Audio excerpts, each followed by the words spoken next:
बिस्मिल्लाहिर्रहमानिर्रहीम। जी तो theory of automata के इस लेक्चर में आज हम पढ़ने जा रहे हैं क्लीन्स थ्योरम का थर्ड पार्ट में जो सेकंड मेथड है इसका वो हम पढ़ने जा रहे हैं। तो इसमें हम पढ़ेंगे कॉन्केटिनेशन ऑफ टू एफेज। ये क्लीन्स थ्योरम के थर्ड पार्ट का सेकंड मेथड है। फर्स्ट मेथड में हमने पढ़ा था यूनियन ऑफ टू एफेज, ठीक है। तो एक चीज़ आपको मैं बता दूं जो आपने याद रखनी है, वो ये है कि एफ ए की हमारे पास दो किस्म होती हैं। हमने अपनी पिछली वीडियोस में पढ़ा है कि एफ ए की दो टाइप्स होती हैं हमारे पास, एक एन एफ ए और एक डी एफ ए। तो यहाँ पे जो हम पढ़ने जा रहे हैं वो डी एफ ए है। एन एफ ए के लिए हम अपनी वो नेक्स्ट लेक्चर में पढ़ेंगे। क्लीन्स थ्योरम में जो हम क्वेश्चन सॉल्व करेंगे तो ये डी एफ ए की डायग्राम के लिए होंगे। अब क्वेश्चन में सिर्फ लिखा होता है कि concatenation of two FAs या union of two FAs, तो ये आपने किस तरह डिसाइड करना है कि ये जो डायग्राम है ये एफ एन एफ ए के लिए है या डी एफ ए के लिए। तो वो मैं आपको यहाँ पे बता देता हूँ। यहाँ पे हम एक क्वेश्चन लिखते हैं एफ ए वन। इसकी मैं जल्दी के साथ यहाँ पे डायग्राम बनाता हूँ, तो इससे आपको पता लगेगा कि डी एफ ए और एन एफ ए के दरमियान जो डिफरेंस है वो किस तरह आपने मालूम करना है।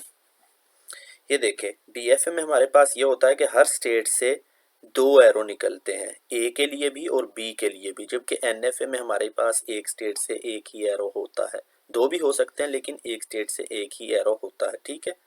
तो ये देखो, इस स्टेट से ए के लिए भी एरो है और ये बी के लिए भी है, फिर इस स्टेट से बी के लिए भी है और ए के लिए भी है। इनको हम स्टेट्स का नाम दे देते हैं यहाँ पे x1 x2, ये इनिशियल स्टेट होगी और ये इसे फाइनल स्टेट कर देते हैं। अब इसके बाद हम FA2 की डायग्राम लेते हैं। जी तो हमारे क्वेश्चन में जो FA2 की डायग्राम है वो मैं यहाँ पे बना लेता हूँ।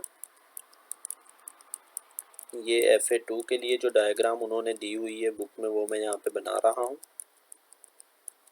ये स्टेट्स के नाम हो गए y1 y2 y3, और देखो हमारे पास एक FA1 ये हो गया और FA2 ये हो गया, ठीक है, यानी हमारा सेकंड FA। तो अब इसमें जो फर्स्ट स्टेप हमने करना है अपने क्वेश्चन को सॉल्व करने में, वही एक टेबल बनेगा। जिस तरह हम यूनियन ऑफ टू एफेज में एक टेबल बनाते थे, बिल्कुल इसी तरह इसमें एक टेबल बनेगा और उसका रूल थोड़ा सा डिफरेंट होगा, वो मैं भी आपको समझाता हूँ। तो मैं ये टेबल ड्रा कर लेता हूँ। ये टेबल ड्रा कर लिया मैंने। होल्ड स्टेट यहाँ पे ए बी, होल्ड स्टेट यहाँ पे हम रखते हैं x1 को, ठीक है। यहाँ पे होल्ड स्टेट हमने रख ली x1 और इसको हमने इक्वल कर लिया z1 के। अब यूनियन और कॉन्केटिनेशन में मैं आपको फ़र्क बता दूं, इसमें सिर्फ ये फ़र्क है कि जब हम x1 से अपने फर्स्ट FA की इनिशियल स्टेट से अपनी फाइनल फर्स्ट FA की फाइनल स्टेट पर पहुंच जाएंगे तो उसके साथ हम अपने सेकंड FA की इनिशियल स्टेट को लिखेंगे, ठीक है। मैं इस क्वेश्चन को सॉल्व करता हूं तो ये आपको समझ आ जाएगा। ये देखो, x1 से हमने a को रीड किया तो हम अगेन x1 पर आ गए। तो यहाँ पे मैं लिख देता हूँ x1 क्योंकि z1 के इक्वल है, तो यहाँ पे मैं लिख देता हूँ x1 is equal to z1। अब इसके बाद हमने x1 से b को रीड करना है। x1 से b को रीड करेंगे तो x2 पे चले जाएंगे। अब हमने करना ये है कि x2 के साथ हमने अपने सेकंड FA की इनिशियल स्टेट को भी लिखना है। तो यहाँ पे मैं लिख देता हूँ x2 y1। ये हमारे पास एक नई स्टेट बन गई, तो इसे मैं z2 के इक्वल कर लेता हूँ। अब z2 को अपनी ओल्ड स्टेट में रखता हूँ और x2 से a को रीड किया। x2 से a को रीड किया तो x1 पर आ गया मैं, यहाँ पे x1 आ जाएगा। और y1 से a को रीड किया तो y2 पर चला गया, x1 y2। ये हमारे पास एक न्यू स्टेट बन चुकी है, इसका नाम z3 रख देते हैं। अब b को रीड करेंगे हम x2 से, b को x2 से रीड किया तो यहाँ पे हम लिखेंगे x2 y1, जैसे यहाँ पे हमने लिखा है क्योंकि हम अपनी फाइनल स्टेट पर पहुँच चुके हैं। तो x2 y1 is equal to z2। x2 से b को रीड किया है तो हम अपने फर्स्ट FA की फाइनल स्टेट पर पहुंचे हैं, तो मैंने x2 y1 यहाँ पे लिख लिया। y1 से b को रीड करूं जो कि y1 पे आ रहा है, तो एक दफ़ा और y1 लिख। हमारे पास कोई भी एक स्टेट रिपीट नहीं हो सकती। जैसे हमारे पास ये x2 है, x1 है, ये जस्ट वन टाइम ही हमारे पास आएगा। इसके बाद हमारे पास न्यू स्टेट है Z3, तो इसे हम अपनी ओल्ड स्टेट में रखते हैं। Z3 को मैंने ओल्ड स्टेट पे रख लिया। x1 से a को रीड करेंगे और y2 से a को रीड करेंगे। x1 से a को रीड किया तो वो x1 पर आ गया और y2 से a को रीड किया तो वो y3 पे चला गया। यहाँ पे हमारे पास आ जाएगा x1 y3। x1 y3 ये एक न्यू स्टेट है, तो इसे Z4 का नाम दे देते हैं। और अब इसके बाद हम x1 से b को रीड करेंगे और y2 से b को रीड करेंगे। x1 से b को रीड किया तो वो हमारे पास x2 पर चला गया, जो कि हम लिखेंगे x2 y1, और उसके बाद y2 से b को रीड करेंगे जो कि y1 पे आ रहा है। तो हम अपनी एक स्टेट को रिपीट नहीं कर सकते, तो हम यहाँ पे लिखेंगे सिर्फ x2 y1, जैसा कि हमने इससे पहले यहाँ पे लिखा था। x2 y1 ये हमारे पास Z2 के इक्वल है, तो इसे Z2 के इक्वल कर देते हैं। हमारे पास जो न्यू स्टेट है वो Z4 है, इसे हम अपनी ओल्ड स्टेट में रखेंगे। और इसके बाद x1 से हम a को रीड करेंगे और y3 से a को रीड करेंगे। x1 से a को रीड किया हमने तो हम अगेन x1 पर ही आ रहे हैं, और Z3 से हमने a को रीड किया है तो Z3 पर। तो यहाँ पे आ जाएगा x1 Z3 जो कि Z4 के इक्वल है। यहाँ पे Z4 लिख देते हैं। और इसके बाद हम b को रीड करेंगे। x1 से b को रीड करेंगे तो हम x2 पे चले जाते हैं, ठीक है। इसके साथ हम अपनी इस इनिशियल स्टेट को भी लिखेंगे x2 y1, और उसके बाद हम y3 से b को रीड करेंगे तो हम y3 पे आ रहे हैं। तो यहाँ पे हमारे पास आ जाएगा x2 y1 और y3। देखो हमारे पास कोई भी जो स्टेट है वो रिपीट नहीं हो रही। x2 y1 y3 ये तीनों डिफरेंट स्टेट हैं। ये हमारे पास एक न्यू स्टेट बन गई, इसका नाम मैं रख देता हूँ Z5 रख दिया।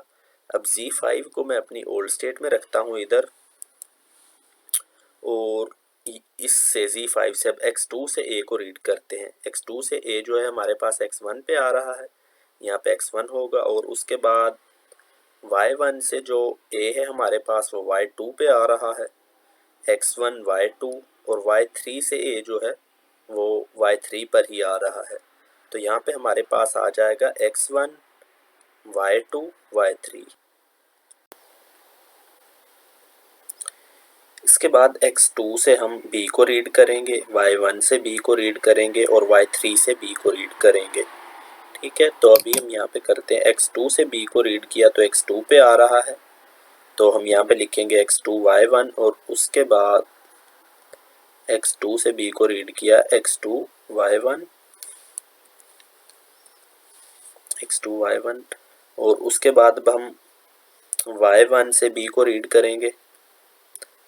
y1 से b को रीड किया जो कि अगेन y1 पे आ रहा है, और y1 हम एक दफ़ा लिख चुके हैं, तो हम एक स्टेट को क्योंकि एक ही दफ़ा लिखते हैं इसलिए यहाँ पे अब हम कुछ नहीं लिखेंगे। अब हम y3 से b को रीड करेंगे। y3 से b को रीड कर रहे हैं तो वो अगेन y3 पे आ रहा है। y3 स्टेट हमने पहले यहाँ पे नहीं लिखी, तो इसे हम यहाँ पे फिर से लिखेंगे y3। देखो x2 y1 y3 ये स्टेट हमारे पास यहाँ पे भी मौजूद है जो कि Z5 के इक्वल है, तो इसे हम Z5 के इक्वल कर देते हैं। हमारे पास जो न्यू स्टेट है वो है Z6 को मैं अपनी ओल्ड स्टेट में रखूँगा यहाँ पे। और अब x1 से a को रीड करना है। x1 से a को रीड किया जो कि x1 पर ही आ रहा है, हम पहले भी रीड कर चुके हैं x1 से a को जो कि x1 पे आ रहा है, तो यहाँ पे x1 लिख दूँगा। और उसके बाद y2 से a को रीड करना है। y2 से a को रीड किया तो y3 पे जा रहे हैं हम, तो यहाँ पे y3 लिख दिया।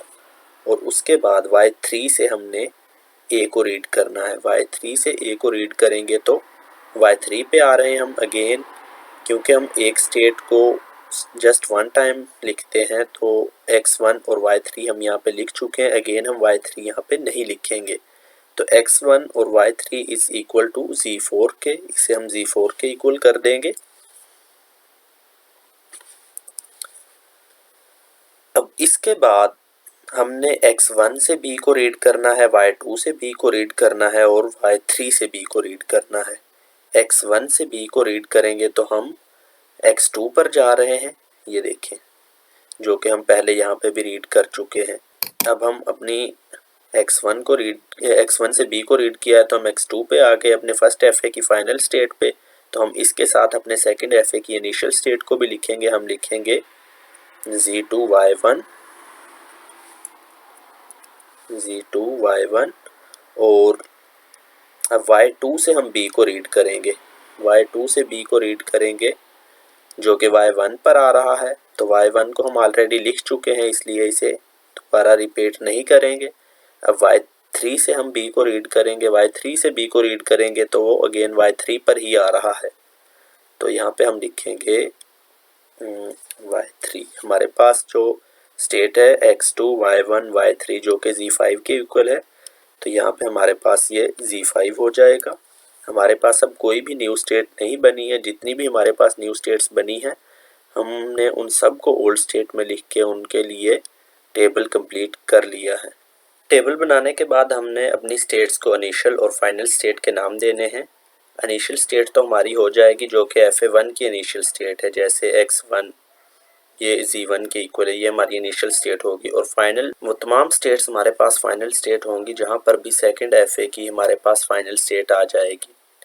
Y3 हमारे पास सेकंड FA की फाइनल स्टेट है, तो हमारे पास Z4 में Y3 आ रहा है, ये फाइनल स्टेट होगी। Z5 में Y3 आ रहा है, ये फाइनल स्टेट होगी। और Z6 में Y3 आ रहा है, ये भी फाइनल स्टेट होगी। तो इसके लिए अब हम डायग्राम बनाएंगे इस टेबल की मदद से।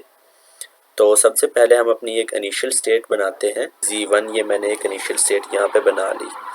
और अब Z1 से हमने देखना है, रीड करना है X1 को, A को, जो कि Z1 पे ही आ रहा है,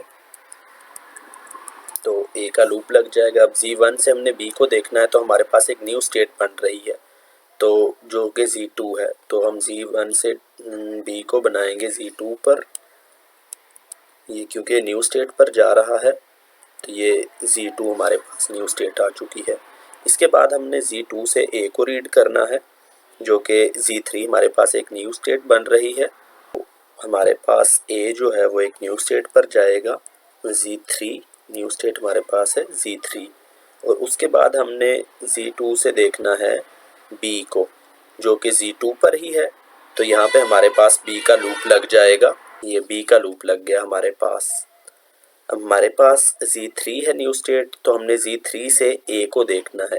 Z3 से A को रीड करेंगे तो हम Z4 पर जा रहे हैं, हमारे पास Z4 एक न्यू स्टेट बन रही है, तो हम यहाँ से एक A के लिए एरो बनाएंगे जो कि Z4 पर जाएगी। Z4 क्योंकि हमारे पास फाइनल स्टेट है तो यहाँ पे पॉजिटिव का साइन लगाएंगे। इसके बाद हमने Z3 से B को रीड करना है। Z3 से B को रीड किया तो वो Z2 पर वापस आ गया, यहाँ से वापस एरो आएगा Z2 पर। Z4 हमारे पास न्यू स्टेट है, Z4 से A को रीड करेंगे, Z4 से A को रीड किया जो कि Z4 पर ही है, तो A का लूप लग गया हमारे पास ये Z4 पे। Z4 से B को रीड कर रहे हैं तो Z5 पे जा रहे हैं हम। ये देखो ये Z4 है, A को रीड किया Z4 पर, B को रीड किया तो Z5 पे। क्योंकि मेरे पास पेज में इस साइड पे जगह कम है तो मैं Z5 नीचे की तरफ बना लेता हूँ। B को रीड करेंगे तो न्यू स्टेट पर जाएंगे जिसका नाम है Z5, ये भी हमारी फाइनल स्टेट है, तो यहाँ पे भी मैंने प्लस का साइन लगा दिया। इसके बाद Z5 से A को रीड करेंगे, Z5 से A को रीड किया तो हम अब एक न्यू स्टेट पे चलेंगे जिसका नाम है C6, तो यहाँ से हम एक A के लिए एरो बनाएंगे Z6 पर A। और Z5 से हम B को रीड करेंगे तो अगेन Z5 पे आ रहे हैं, यहाँ पे हम B का लूप लगा देंगे, ये B का लूप लग गया, इसे Z6 का नेम दे देता हूँ मैं। तो Z6 भी क्योंकि हमारी ये फाइनल स्टेट है, यहाँ पे भी प्लस का साइन आएगा। अब Z6 से A को रीड किया तो हम Z4 पर जा रहे हैं, यहाँ से हम Z4 पे एक एरो लगा देते हैं A के लिए। और Z6 से B को रीड करेंगे तो हम वापस Z5 पर जा रहे हैं, तो इसे हम Z5 पे एक एरो बना देते हैं B, ये B के लिए, ठीक है। तो DFA की प्रॉपर्टीज़ में हमने पढ़ा था कि हमारे पास फाइनल स्टेट एक से ज़ायद हो सकती है। तो हमारे पास देखो तीन फाइनल स्टेट हैं, Z4, Z5 और Z6। तो ये हमारा क्वेश्चन था कॉन्केटिनेशन ऑफ 2 FAs, ठीक है, जो कि क्लीन्स थ्योरम के पार्ट 3 का मेथड 2 था। अगर आपको इससे रिलेटेड कोई क्वेश्चन हो या कहीं से समझ ना आई हो तो आप कमेंट में क्वेश्चन कर सकते हैं। मिलते हैं अपने नेक्स्ट लेक्चर में।